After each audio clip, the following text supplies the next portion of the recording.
All right, and we have Natalia Margarita back on the line after it seems like our call dropped earlier. Natalia, we're talking about social movements in Bogota. They're protesting over the detention of 15 activists. So I'm wondering if you can tell us more about that protest. What are they protesting and what's the protest about? Hi, Cody. Well, they are protesting right now in front of the courthouse.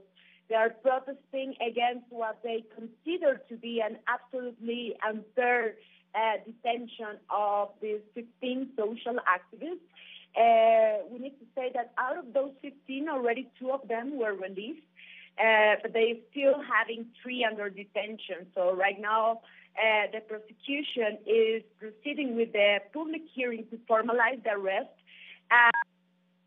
Right afterwards, then there will be the public hearing to hand down the charges. What the protesters said is that there are no evidence, that there has not been evidence presented that in fact can conclude that these people were involved with the bombings in Bogota, with 2 bomb attacks that took place last week. And also there is no evidence to conclude that those activists are part of the ELN.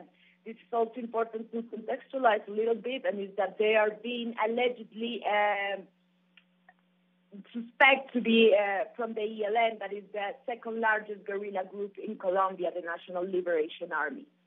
So they are basically saying that judicial scenario with what called a false positive judicial case. Related to that, Natalia, we talk about the peace process between the government and the FARC there often. Sometimes we forget about that there are other groups there. As you're saying, the government accuses these activists of being linked to the country's second guerrilla group, the ELN. Tell us more about the peace process but with that group. Is there a possibility of entering into peace talks with that group and the government? Well, what we know and what it's been known by now is that they have been in what we call here some exploratory talks. This was exactly the same process that happened with the FARC before they formally established the table in Havana. But that is that during this exploratory talk process, previous to formal talks, they haven't agreed, the Colombian government and the ELN, they haven't managed to agree on an agenda to start the negotiations. There is no more information further, to be honest, on this issue, but it is important to say that social organizations here, peace advocates, human rights defenders have been insisting on this idea that if we really want to bring a comprehensive peace to Colombia, of course the ELN needs to be included in a peace process.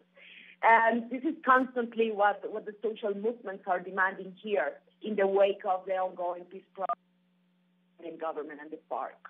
All right, Natalia Margarita reporting from Colombia. Natalia, thank you. You're welcome. Back to you, Cody.